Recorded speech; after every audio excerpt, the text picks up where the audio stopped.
کتنے گھنٹے بحث ہوتی رہی، فیصلہ شیر کی عدالت میں چلا گیا تو گھوڑا جاتے کہنے لگا بادشاہ سلامت، آسمان کا رنگ کیا ہے؟ نیلا۔ کہنے لگے اس گدھے کو میں بڑی دیر سے سمجھا رہا ہوں، یہ کہہ رہا نہیں کالا ہے، تو آپ ہمارا فیصلہ کر دیں۔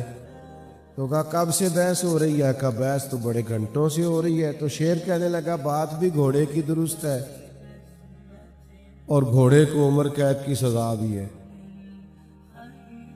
گھوڑا کہنے لگا جناب یہ کیا فیصلہ ہوا کہ بات بھی میری ٹھیک ہے اور سزا بھی مجھے؟ اس نے کہا سزا اس بات کی نہیں دی کہ تیری بات غلط ہے کہ درست ہے، سزا اس بات کی دی ہے کہ تو نے گدھے سے ہی بحث شروع کر دی ہے۔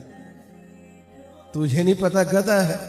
گدھوں سے بحث، اللہ کرے آپ کو سمجھ آئے میں کیا کہہ رہا ہوں۔ گدھوں سے بحث، ہمارا مسئلہ یہ ہے کہ ڈھیر سارے لوگ گدھوں سے بحث کرتے ہیں۔ وَإِذَا خَاطَبَهُمُ الْجَاهِلُونَ قَالُوا سَلَامًا بلا مثال و بلا تشبیہ۔ جاہلوں کو سلام ہوتا ہے، ان سے بحث نہیں۔ اللہ کے بندوں نے تبلیغ کی، بحث نہیں کی۔ اپنی زندگی میں وفاداری لائیں، ٹھہراؤ لائیں، عاجزی لائیں، صبر لائیں، حوصلہ لائیں، اطمینان قلبی لائیں، برداشت کرنا سیکھیں۔ بڑے بڑے لوگ دنیا میں آپ کو ستانے آئیں گے، تلخ بات کریں، غصہ دلائیں، لیکن جو اللہ والا ہوتا ہے وہ چڑھتا نہیں، وہ چڑھتا نہیں۔ اس کا کمال یہ ہوتا ہے کہ دو باتیں کرے تو کہتا چل یار کوئی بات نہیں، دو اور کر لیں، پھر کیا ہے کرتے۔ یہاں لوگ چڑھ جاتے ہیں، اور سیانے سیانے بندے ہیں جو چھوٹی چھوٹی باتوں پہ چڑھتے ہیں۔ آپ کا بڑا حوصلہ ہونا چاہیے، بڑا حوصلہ۔ کسی بندے نے آپ کو کہہ دیا آپ جاہل ہیں، تو اس کا جواب کیا ہے؟ اس کا جواب یہ ہے کہ یار تو دعا کر اللہ مجھے علم عطا کرے، اللہ میرا سینہ کھول دے، یہ جواب۔ اس پہ آپ کہیں کہ نہیں تجھے تو پتہ ہی نہیں میرے پاس فلانی ڈگری بھی، او بھائی آپ چھوڑ دیں۔ آپ تلخ سوالوں کے جواب کے لیے بھی اپنے اندر خوبصورتی پیدا کریں، خوبصورتی۔ بہت بڑا نام ہے حضرت عمر بن عبدالعزیز کا، بادشاہ بھی تھے اور اللہ کے کامل ولی بھی تھے، اور وہ ولی جو 5 سپارے قرآن مجید کے روز تلاوت کریں اور ہزاروں کی تعداد میں درود و سلام عرض کریں سرکار کی بارگاہ، اتنا بڑا، اور جس گلی سے گزرے لوگ ان کے لیے دعائیں کریں۔ تو رات کو نا حضرت عمر بن عبدالعزیز گزر رہے تھے تو ایک بزرگ فٹ پاتھ پہ سوئے ہوئے تھے گلی میں۔ اس زمانے میں لوگ لکڑی کے جوتے پہنتے تھے جن کو کھڑاؤں کہتے ہیں۔ تو چاند کے بھی آخری دن تھے، رات روشن نہیں تھی، اندھیرا بڑا تھا، تو گلی سے گزر رہے ہیں چوک سے حضرت عمر بن عبدالعزیز، تو ان سوئے ہوئے بزرگوں کے پیر پر آپ کا پاؤں آ گیا۔ یہ اچانک ٹکر ہو جائے گاڑی کی، موٹر سائیکل سے، تو لوگ کیا کہتے ہیں؟ اندھے ہو؟ یہی پوچھتے ہیں نا۔ اچھا مجھے بتائیے اندھا بندہ گاڑی چلا سکتا ہے؟ تو یہ کیوں کہتے ہو اندھے ہو؟ اندھا تو گاڑی نہیں نہ چلا سکتا۔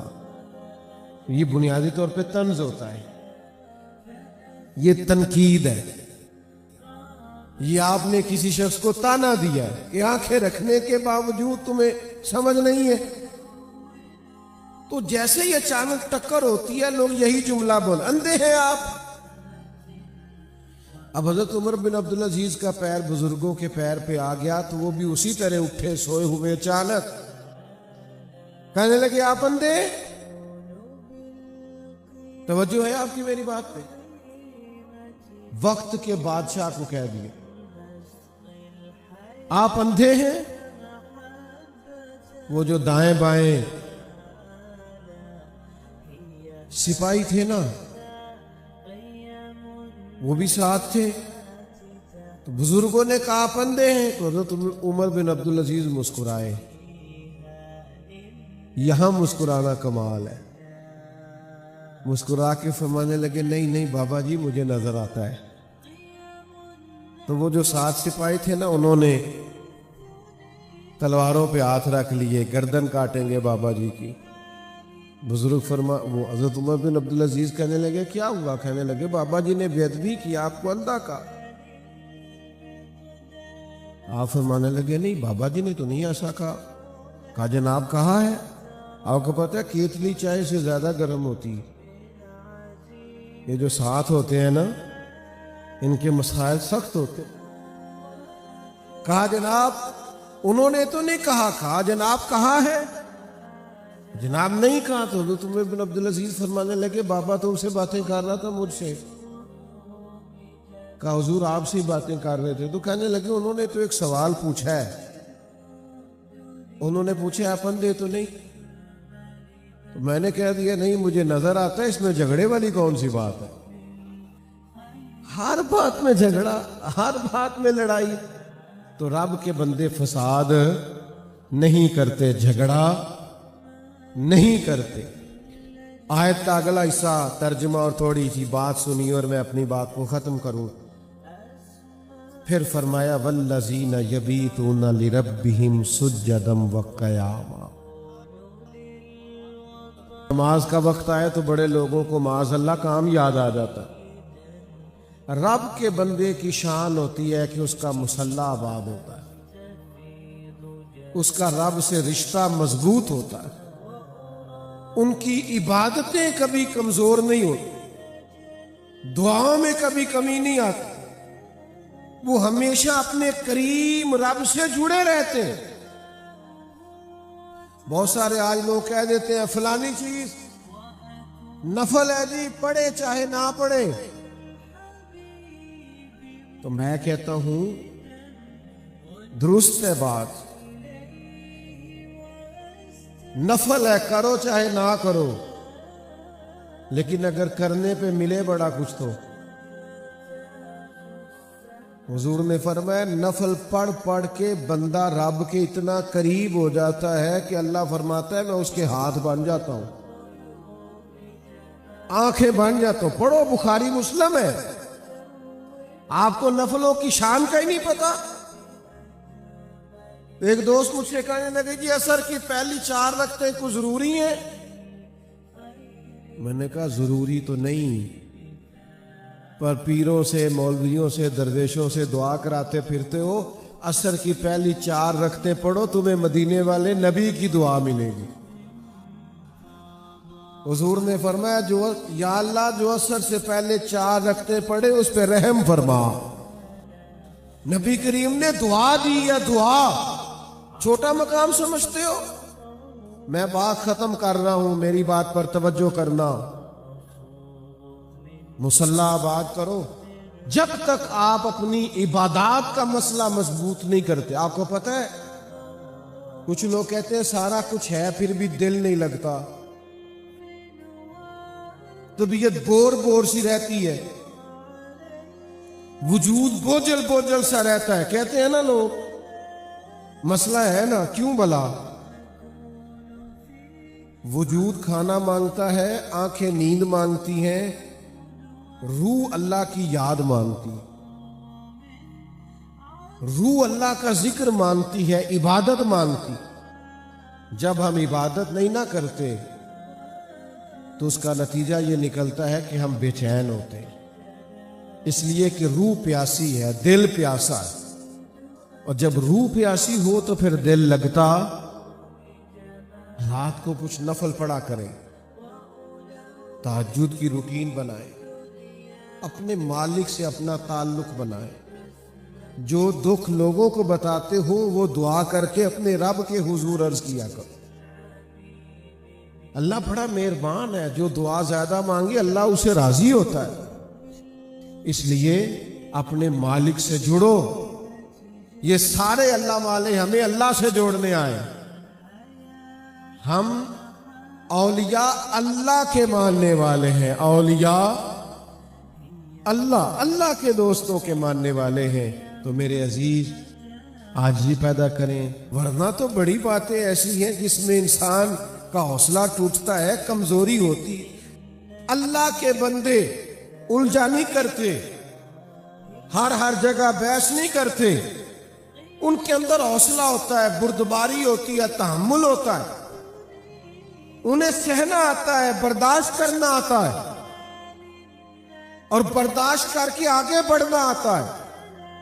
جب تک ہمارے اندر قوت برداشت پیدا نہیں ہوتی، ہم صوفیاء کے پہلے طریقے کو بھی پا سکتے۔ دوسری میری گزارش یہ ہے کہ بحث چھوڑ دیں، بحث نہ کیا کریں زیادہ۔ مذہب اسلام کو دنیا میں بحث کے لیے نہیں آیا، عمل کے لیے آیا۔ آپ عمل کریں، دین کی جو بات ملے عمل کریں، اور جاہلوں سے تو ویسے ہی بحث نہیں کرنی چاہیے۔ جاہلوں سے بحث، ایک بات پوچھوں آپ سے، آپ کا خیال ہے کہ عورت کی عقل پوری نہیں ہوتی؟ ایسے ہی ہے؟ تو پھر جو اسے بحث کرے اس کی عقل کے بارے میں کیا کہوں؟ نہیں سمجھ آئیے۔ میرا ایک چھوٹا سا فتویٰ ہے، کافی سارے دوست میرے فتوے سے اختلاف بھی کرتے ہیں، آپ بھی کر لیجئے گا۔ میرا فتویٰ یہ ہے کہ میاں بیوی کے جھگڑے میں زیادہ غلطی میاں صاحب کی ہوتی ہے۔ اینا تے نہ کورو مینوں، میں ایڈی ڈاڈی گل نہیں کی تھی، تسی تے بڑا سخت کورن لگ پا۔ میں نے تو رائے دی ہے، اور یہ کہہ کے دی ہے کہ اختلاف کر سکتے ہیں، پر آپ تو اتنا گھور رہے ہیں مجھے سخت۔ میری رائے یہ ہے کہ میاں بیوی کے جھگڑے میں زیادہ غلطی، مینوں پتہ ہے تسا نہیں بولنا، مینوں پتہ ہے کوئی گل ہوندی تسی بول پڑنا سی، لیکن میں تو کہہ رہا ہوں میری رائے ہے، آپ کی نہیں۔ اب میں دلیل رکھتا ہوں، دلیل سنو کیا ہے۔ دلیل یہ ہے کہ عورت بیچاری کی عقل آدھی ہے، تو میاں صاحب کی تو پوری ہے نا، تو پھر جھگڑا ختم کس نے کرنا تھا؟ بول کے بتائیں۔ تو جو جھگڑا ختم نہیں کر رہا تو پھر میں تو اسی کی غلطی مانوں گا۔ بھئی جس کو تو کہہ رہا ہے نا کہ تو ختم کر، اس بیچاری کا تو شعور آدھا ہے، تو تیرا تو پورا ہے نا۔ آپ یقین کریں، لوگ مسئلہ پوچھنے آتے ہیں، 4 بچے روتے ہیں بچے، اور میاں صاحب نے غصے میں طلاق دے دی۔ یہ تیری اور تیری بیوی کی بحث جیت گئی اور رشتہ ہار گیا؟ ماں باپ کے ہوتے ہوئے بھی اولاد یتیم ہو گئی، صرف یہ کہ کسی نے پیچھے ہٹنا پسند نہیں کیا، بحث چھوڑنی پسند نہیں کی۔ اور جتن تے ہر کوئی کھیڑے، کدے ہارن بھی کھیڑ فقیرہ۔ ہمارا تو سٹائل ذرا ہٹ کے ہے۔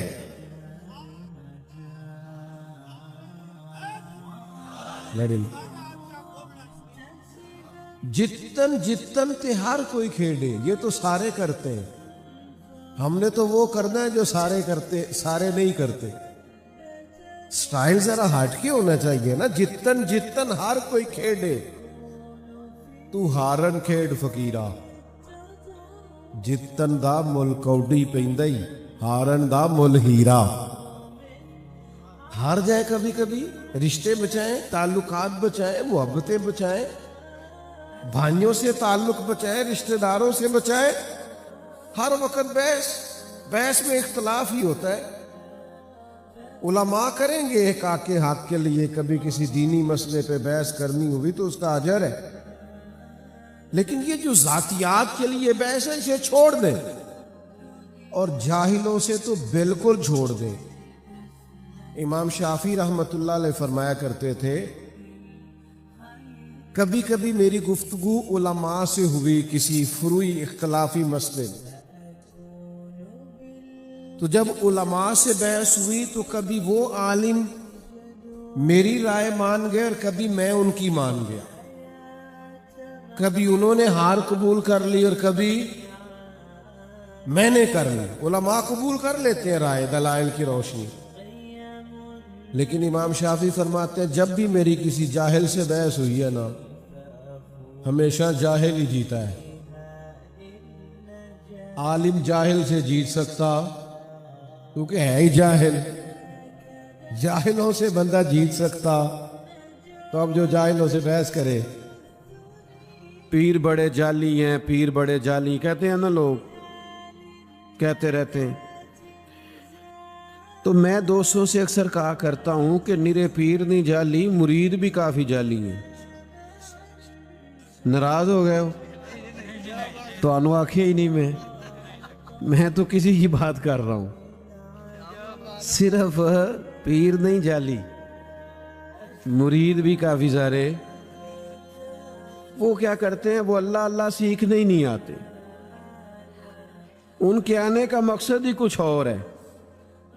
وہ تو کہتے ہیں دو ایسا تعویذ پیسے ختم ہی نہ ہو، دو ایسا تعویذ جس سے میں جدھر جاؤں انقلاب ہی آ جائے۔ تو بھائی سلطان باہو رحمت اللہ علیہ کتنے سال پہلے درد سے کہنے لگے، درد سے، حضرت سلطان صاحب کی بات سنو تو رونا آتا ہے، حالانکہ انہوں نے بڑے لوگوں کو اللہ والا بنایا، پر پھر بھی کہنے لگے رب دا طالب کوئی نہیں ملیا، اے جو ملیا طالب زردہ ہو۔ یہ تو دنیا داری کے طالب، اللہ والے تقوی سکھاتے، اچھا سوچو، اچھا گمان کرو، اچھی رائے رکھو۔ آپ کا گمان ہی اچھا نہیں تو ملے گا کیا؟ سوچ تو اچھی پیدا کرو۔ سارا بغداد حضرت بشر حافی کی عزت کرتا تھا، سارا بغداد، لیکن بغداد کا ایک تاجر تھا، وہ کہتا تھا مجھے نہیں اچھے لگتے حضرت بشر حافی۔ بھئی آپ کو کیوں نہیں اچھے لگتے؟ کہتا جمعے والے دن نرے فرض پڑھتے ہیں، سنتیں اور نفل نہیں پڑھتے، نکل جاتے۔ حالانکہ مسجد میں کون سی نماز پڑھنی ضروری ہے؟ سنتیں کیوں گھر جا کے پڑھ لے، کوئی حرج نہیں۔ کہتا جی میں اس لیے نہیں مانتا کہ یہ محض فرض پڑھ کے چلے جاتے۔ ایک دن اس نے سوچا کہ میں پیچھا تو کروں، پتہ تو کروں حضرت بشر حافی کا۔ تو جمعے کی نماز حضرت بشر حافی رحمت اللہ علیہ کے ساتھ اس نے پڑھی، تو نماز پڑھ کے نا تو حضرت نکلے مسجد شریف سے جلدی جلدی فرض پڑھ کے، تو وہ بھی نکل گیا، جاسوسی کرنے لگا، حالانکہ منع ہے۔ وہ شیخ مسجد سے نکلے تو وہ بھی نکلا، آپ نے نا ایک دکان سے جا کے نان خریدے، کہنے لگا اوہو مولوی صاحب کو بھوک نے ستایا تھا، اس لیے سنتیں اور نفل لیٹ کر دی۔ پھر حضرت آگے بڑھے اور ایک دکان سے کباب لیے، کہنے لگا عمر دیکھو اور ذائقے دیکھو۔ پھر حضرت ایک جنگل کی طرف بڑھے جو آبادی جنگل والی تھی، کہنے لگا اب یہ سب سے چھپ کے کباب کھائیں گے، میری طرف توجہ ہے آپ حضرات کی، لیکن قربان جائیں وہاں منظر کیا ہوا۔ حضرت ایک کچے سے مکان میں گئے، دروازہ باہر سے بند تھا، دروازے کو کھولا، جب اندر تشریف لے گئے تو وہ تاجر کہتا ہے میں چھپ کے دیکھ رہا تھا، سامنے ایک فالج کا مریض بوڑھا آدمی لیٹا ہے۔ حضرت بشر حافی رحمت اللہ علیہ نے کیا کیا، آپ نے وہ کھانا پہلے تو آپ نے پانی کے ساتھ اس بزرگ کا منہ دھویا، اور پھر حضرت لقمے توڑ توڑ کے اس کے منہ میں ڈالنے لگے۔ وہ مریض رونے لگا، کہنے لگا حضور 14 سال ہو گئے، آپ ہر روز آتے ہیں، مجھے تو میرے اپنے بھی چھوڑ گئے، ہر روز 14 سال بیت گئے، کب تک آپ آئیں گے؟ تو جناب بشر نے اس بیمار کے آنسو پوچھے اور فرمانے لگے تیرا کیا خیال ہے کہ میرا سارا شہر میری عزت کرتا ہے تو کس لیے کرتا ہے؟ میں تجھ بیمار کی خدمت کرتا ہوں تو اللہ نے مخلوق کے دلوں میں میری محبت پیدا کر دی۔ اللہ اکبر۔ میرے اب دوستو یاد رکھیے گا، حضرت فرمانے لگے میں نے تو بھی سنتیں اور نفل بھی ادا کرنے۔ تو شیخ وہاں سے باہر نکلے تو وہ تاجر قدموں میں لگ گیا، کہنے لگا جس بات پر میں آپ سے بدگمان ہوتا تھا وہ تو آپ کی بہت بڑی خوبی نکل آئی ہے، تو بہت بڑی خوبی ہے۔ اب اللہ والے کیا کہتے ہیں؟ فرماتے ہیں میری زندگی میں کسی سے بات نہ کرنا۔ تو سب سے پہلی بات کہ اچھا سوچیں۔ ہمارے ہاں نا انزائٹی ڈپریشن کے مریض بڑھ رہے ہیں تو ڈاکٹر ان کو مشورہ دیتے ہیں کہ اچھا سوچا کریں، مہربانی کریں، مثبت رائے رکھیں گے تو انشاءاللہ نیند بھی صحیح آئے گی، اور تھوڑا سا اپنے علاوہ بھی کسی کو نیک سمجھ کے دیکھیں۔ اللہ کی مخلوق بڑی پیاری ہے، کسی اور کو بھی آپ سوچیں کہ یہ بھی بڑا خوبصورت انسان ہے۔ مجھے بتاؤ کہ جس آدمی نے مائک لگایا ہے، سٹیج بنایا ہے، دریاں بچھائی ہیں، ان کی کیا عزت ہوتی ہے محفلوں میں، جلسوں میں؟ میں نے ایک دفعہ ایک ساؤنڈ والے سے کہا، میں نے کہا یار نماز پڑھتے ہو تم اتنی تقریریں سنتے ہو؟ کہندے حضرت صاحب جیڑا مولوی آندا ہے ساڑھے نال تے لڑ کے ٹر جاندا ہے، آواز اچھی کرو تے آواز نیویں کرو، تو کو پیار کرے گا تو پڑھ لیں گے نماز، تو کیا اہمیت ہوتی ہے؟ لیکن مجھے بتاؤ اگر ساؤنڈ نہ چلے، یہ دریاں نہ بچھیں تو محفل کا نظام چلتا ہے؟ تو اچھا سوچیں، سب کی ضرورت ہے، سب کے ساتھ پیار کریں، بچنا ہے تو بد عقیدہ سے بچنا ہے، باقی آپ اپنوں کے ساتھ رویے کو بڑا خوبصورت بنائیں۔ ایک تو تقوی سوچ کا، ایک پھر بولنے کا تقوی۔ آپ کی گفتگو میں کوئی ایسا لفظ نہ ہو جو بازاری محسوس ہو، جو آپ کی شخصیت اور وقار کے منافی ہو۔ آپ احتیاط سے بات، ایک تو ہمیں بولنے کا شوق ہی بڑا ہے، کچھ لوگ اتنی باتیں کرتے ہیں، کئی دفعہ دل کرتا ہے کہ یار آپ مطلب اللہ خیر کرے، اللہ کرے آپ کا ذہن سلامت رہے، تو بہت ہی بولتے ہیں بھیا، کوئی تھوڑی باتیں کسی اور کو بھی۔ بلکہ ہمارے ہاں ایک اور بات عام ہو گئی، نہیں کوئی بات کر رہا ہے تو بیچ میں کود جائیں گے، کہیں گے قطع کلامی معاف، اور اپنی بات شروع کر دیں گے۔ تو میں کہتا ہوں ابھی تو ہم نے معاف کیا ہی نہیں، آپ نے معافی بھی گن پوائنٹ پہ مانگی ہے، قطع کلامی معاف، لہذا اپنی بات شروع، ہم نے تو بھی معاف ہی نہیں کیا۔ اچھا بولے، صاف ستھری بات کریں، جسے حق جانے وہ کہیں، اپنی گفتگو کو باوزن کریں، با طہارت کریں۔ مشکات شریف میں حدیث ہے، نبی کریم صلی اللہ علیہ وسلم نے فرمایا، اللہ کے حبیب فرماتے ہیں تم بات کرتے کرتے کبھی کبھی ایسا جملہ بولتے ہو تمہیں پتہ ہی نہیں ہوتا رب تمہارے لیے جہنم کا فیصلہ کر دیتا ہے۔ خوبصورت لب و لہجہ اختیار کریں، اور فرمایا کبھی کبھی تم بات کرتے اتنا سونا جملہ کہتے ہو کریم رب تمہارے لیے جنت کا فیصلہ فرما دیتا۔ تو اچھا بولیں، خیر کی بات کریں، زبان سے خیر کے جملے نکالیں، دل زبان کے تیر نہ برسائیں، ہر وقت تلخ بات نہ کریں۔ کچھ لوگوں نے ایک اور بھی آج کل زاویہ بنایا، جی میں چونکہ سچ بولتا ہوں لہذا میں کڑوا ہوں، بات کھری کرتا ہوں تو لوگوں کو اچھی نہیں لگتی۔ او بھائی آپ کا لہجہ کڑوا ہے، سچی بات ہی تو بندے کو اچھی لگتی ہے۔ دنیا میں سب سے زیادہ سچ مدینے والے محبوب نے بولا ہے، پر اتنا میٹھا کر کے بولا ہے کہ دلوں میں اتر گیا۔ وہ جی میں سچ کہتا ہوں، کائنات کا سب سے بڑا سچ یہ ہے نا کہ اللہ وحدہ لا شریک ہے، سب سے بڑا سچ یہی ہے نا۔ لیکن قرآن کریم نے کہا اسے بھی حکمت سے بولو، ادعو الی سبیل ربک بالحکمہ،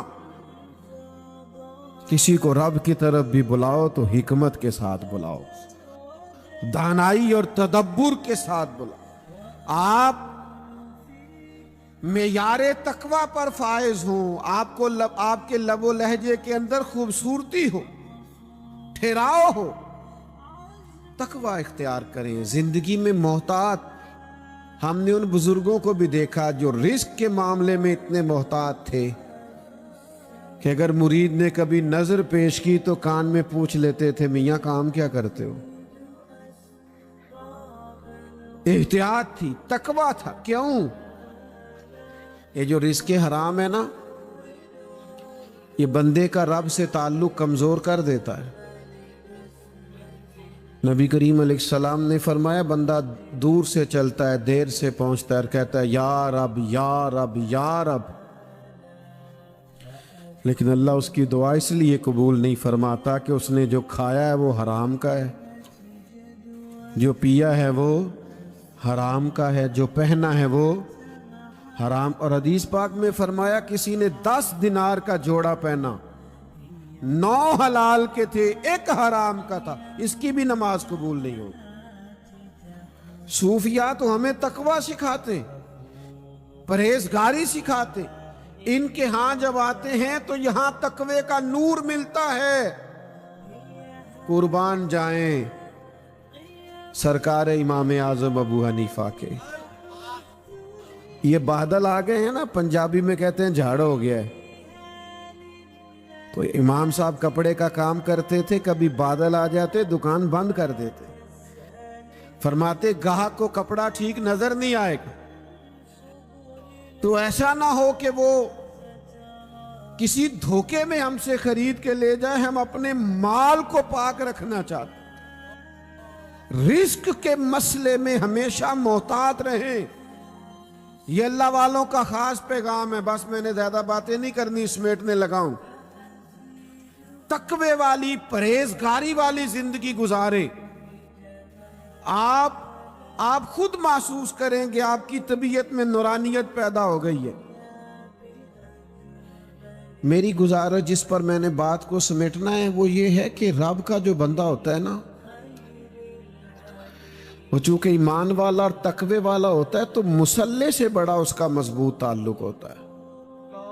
مصلی ہمارے قبلہ حاجی ابو داؤد صادق صاحب رحمۃ اللہ علیہ تھے نا، تو فیصل آباد تشریف لاتے تھے حضرت محدث اعظم رحمۃ اللہ علیہ کے آستانے پر، تو گجرانوالہ سے ٹکٹ شیخو پورا کر لیتے تھے، زور پڑھ کے نکلتے تھے، کہتے تھے وہاں جاتے میری اثر نہ قضا ہو جائے، اگر میں نے فیصل آباد کا ڈائریکٹ ٹکٹ لے لیا تو کئی دفعہ بس والے روکتے نہیں، وہاں عصر پڑھ لی، پھر شاہ کوٹ کا ٹکٹ لے لیا، پھر وہاں مغرب پڑھ لی۔ عبادت کے ساتھ ان کا رشتہ، چونکہ اللہ کا بندہ ہوتا ہے، اولیاء اللہ ہوتے ہیں، اللہ والے، تو وہ تو مخلوق سے بھی تعلق اس لیے بناتے ہیں کہ ان کو اللہ والا بنانا ہے۔ ان کو شوق نہیں ہوتا لوگ ہمارے گرد گھومیں اور ہمارے نعرے لگیں، تو آج کل تو بڑی بیماری لگ گئی لوگوں کو پروٹوکول کی۔ سعدی فرماتے ہیں کہ لکڑی کو گھن کھا جاتا ہے اور بڑے لوگوں کو خوشامد کھا جاتی۔ تو بھائی مصلی آباد کریں۔ آج کل مجھے بڑی تکلیف ہے، فجر کے نمازی تو ڈھونڈنے سے نہیں ملتے۔ آپ مسجدوں میں جا کے اندازہ کریں آج کل فجر کا کیا حال ہے۔